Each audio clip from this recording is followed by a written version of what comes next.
नमस्कार, आप देख रहे हैं न्यूज़ वन इंडिया। आपके साथ मैं हूं सुरभि तिवारी। देवभूमि की शुरुआत करेंगे। उत्तराखंड के 13 जनपदों में चल रहा है ड्राई रन। 130 चिकित्सा इकाइयों पर किया जा रहा है पूर्वाभ्यास।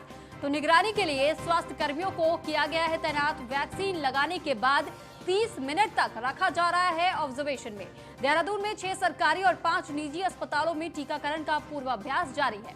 तो जिन लोगों को टीकाकरण किया जा रहा है, जिन लोगों को ये ड्राई रन के तहत जो वैक्सीन लगाने के बाद से 30 मिनट तक के लिए उनको निगरानी में रखा जा रहा है, ऑब्जर्वेशन के अंदर रखा जा रहा है। देहरादून में 6 सरकारी और 5 ऐसे प्राइवेट बताए जा रहे हैं जहां पर लोगों को वैक्सीनेशन का काम किया जा रहा है। तो 130 चिकित्सा इकाइयों पर पूर्व अभ्यास किया जा रहा है।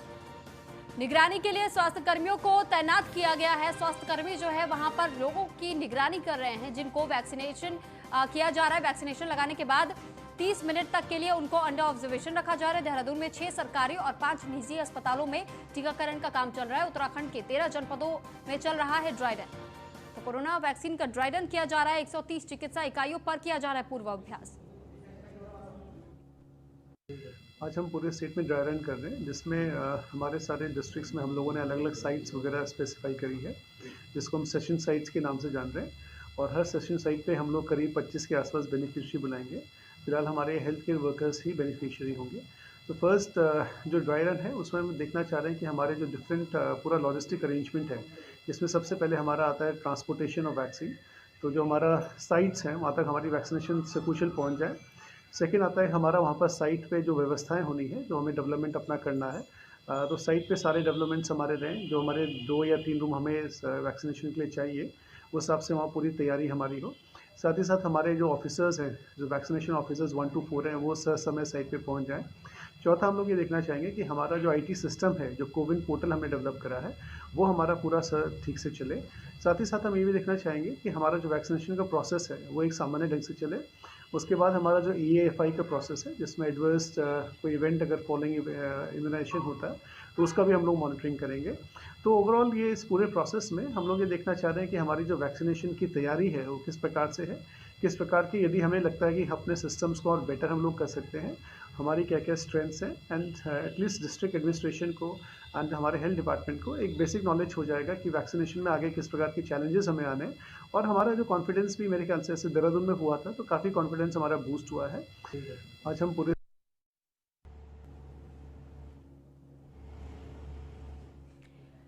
तो देहरादून में भी कोरोना वैक्सीन का ड्राई रन जारी है। 130 ऐसे चिकित्सा बताए जा रहे हैं चिकित्सा संस्थानों में जहां पर ड्राई रन इस वक्त जारी है। चिकित्सा इकाइयों पर पूर्व अभ्यास किया जा रहा है। देहरादून में 6 सरकारी और 5 निजी अस्पतालों में टीकाकरण अभ्यास जारी है।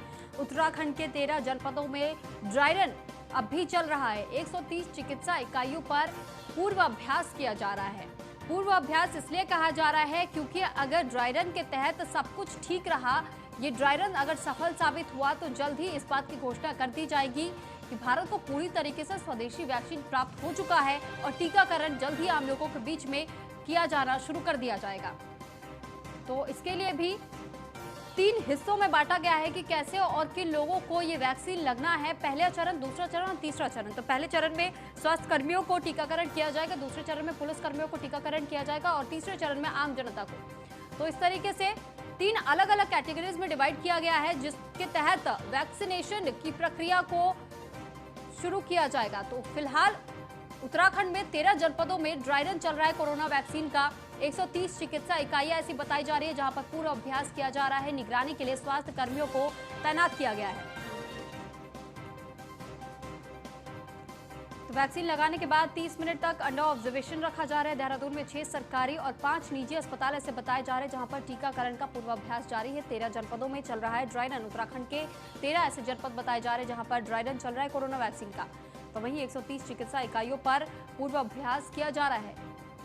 इस पर अधिक जानकारी के लिए फहीम तन्हा हमारे साथ रेजिडेंट एडिटर लाइव जुड़े हुए हैं। फहीम, आपसे जानकारी चाहेंगे कि देहरादून में भी अब इस तरीके से कोरोना का ड्राई रन जारी है और ऐसे में जिन लोगों को टीकाकरण का ये पूर्व अभ्यास जब करवाया जा रहा है तो उन लोगों को पहले 30 मिनट तक के लिए अंडर ऑब्जर्वेशन रखा गया है।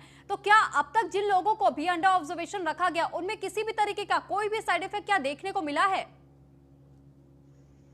देखिए कोमल, जैसा हम कह रहे हैं कि ये ड्राई रन है, एक अभ्यास है, और चूंकि कोरोना वैक्सीन आने की तैयारी हो रही है, लगाने की तैयारी हो रही है आने वाले दिनों में बहुत जल्दी ही, तो लिहाजा उसके लिए पूरा अभ्यास होना बहुत ज़रूरी है, क्योंकि उसका प्रोटोकॉल है, जैसे कि लगातार हम खबरों में बता रहे हैं। और जहाँ तक आपका सवाल है कि जिस तरीके से जिनको वैक्सीन लगी है और वैक्सीन लगने के बाद उनको में कोई रिएक्शन तो नहीं है, इसके लिए एक प्रोटोकॉल के तहत आधा घंटे उनको वहीं ऑब्जर्वेशन में रखा जाता है। तो लिहाजा जो अभी क्योंकि ये प्रैक्टिस है, तो प्रैक्टिस में अलग अलग जगहों पे कुछ लोगों को एक एक दो दो केस ऐसे भी रखे जा रहे हैं जिनको वो रिएक्शन की शिकायत कर रहे हैं, और उनको फिर हायर सेंटर रेफर किया गया है। तो आज के ड्राई रन में भी देखने को मिला है कि कुछ लोगों ने शिकायत की कि उनको रिएक्शन, और रिएक्शन में कुछ इस तरीके का रिएक्शन जो जैसे उनको चक्कर आना या जी मचलाना, इस तरीके की कुछ शिकायतें हैं। तो ये संभावना भी चूंकि हो सकती है कोरोना की वैक्सीन को लेकर के, तो उन सारे पहलुओं पर ड्राई रन है, क्योंकि ये कोई रियलिटी नहीं है, केवल एक अभ्यास है कि अगर किसी को रिएक्शन किस तरीके का होता है तो फिर उसके बाद उसको क्या किस तरीके से हायर सेंटर वैसे रेफर किया फहीम जाएगा, उसको जी, लेकर के जाया जाएगा। तो ये तमाम अभ्यास किए जा रहे हैं जी। फहीम क्या जो जिन लोगों को टीकाकरण का ये जो पूर्व अभ्यास करवाया जा रहा है जिनके ऊपर, तो क्या उन लोगों को किसी तरीके की हिदायत दी जा रही है वैक्सीन लगवाने के पहले, या फिर इनकी जो सूची तैयार की जा रही है कि किन किन लोगों को इस अभ्यास के तहत वैक्सीनेशन दिया जाएगा, तो एक किन बातों को लेकर के सूची को तैयार किया गया है?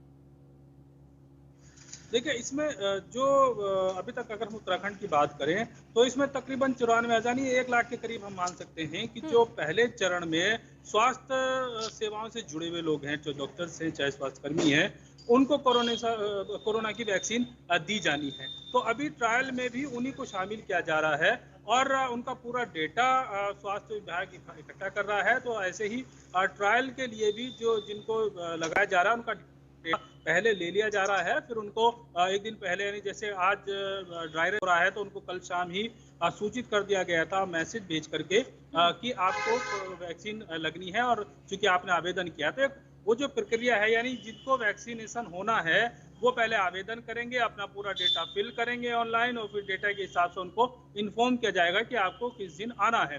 तो लिहाजा सारी प्रक्रिया अपनाई जा रही है, और उस प्रक्रिया के तहत ही आगे जब वैक्सीन आएगी तब ये होना है। लेकिन इस अभ्यास का, जैसे हमने पिछले दिनों भी देखा, पिछले शनिवार को जब अभ्यास हुआ था तो उस समय भी मुख्य तौर पर इसमें यही बातें थी कि जो कोरोना की वैक्सीनेशन होनी है, तो डेटा सबका रहे मुहैया, दूसरा ये कि जिनको वैक्सीनेशन होनी है पहले चरण में, उस की जो पूरी प्रक्रिया है वो प्रक्रिया ठीक से अमल में लाया जाए। तो अगर हम इसका थोड़ा सा इस रूप में देख लें कोमल, कि जो पिछले दिनों शनिवार को जब पहला ड्राई रन हुआ था और आज के ड्राई रन में एक थोड़ा सा फर्क ये देखने को मिला है, बेहतरी के तौर पर इसको कहें या सुधार के तौर पर इसको कहें, कि पिछले दिनों एक थोड़ा सा हौच पौच की स्थिति थी, पहली दिन स्थिति थी, यानी भीड़ भाड़ ज्यादा और अनावश्यक लोग भी पहुंच जा रहे थे।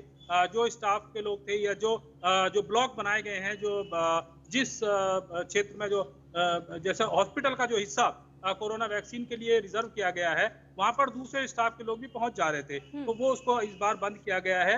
यानी सिर्फ जो कोरोना से जुड़े लोग हैं वो चाहे वैक्सीनेशन कराने आएंगे, जो तय निर्धारित किए गए हैं वो, और जो ड्यूटी का स्टाफ है वही रहेगा उस हिस्से में अस्पताल के जिस हिस्से में वैक्सीनेशन होगा। ये बहुत जरूरी है कि भीड़ भाड़ वहां ना हो। तो लिहाजा ये जो बेहतर व्यवस्थाएं की जा रही हैं, जो कमियां नजर आ रही हैं, उस तरह की चीजें हैं। और जैसा स्वास्थ्य सचिव ने भी कहा कि एक अभ्यास, और अभ्यास पुख्ते तौर पर हो, जब कोरोना वैक्सीनेशन का समय आए तब उस समय कोई चूक ना हो, कोई वहीं लापरवाही आपने ना कहा हो। कि ये लोग इसका एक बड़ा ऑनलाइन उद्देश्य है। आवेदन कर रहे हैं वैक्सीन लगवाने के लिए इस अभ्यास के तहत, तो क्या जो भी लोग आवेदन कर रहे हैं क्या उन सभी को इस श्रेणी में शामिल कर लिया जा रहा है, या फिर पहले डॉक्टर्स खुद उनकी जांच पड़ताल कर रहे हैं कि इस अभ्यास के लिए भी वो पूरी तरीके से फिट है या नहीं है?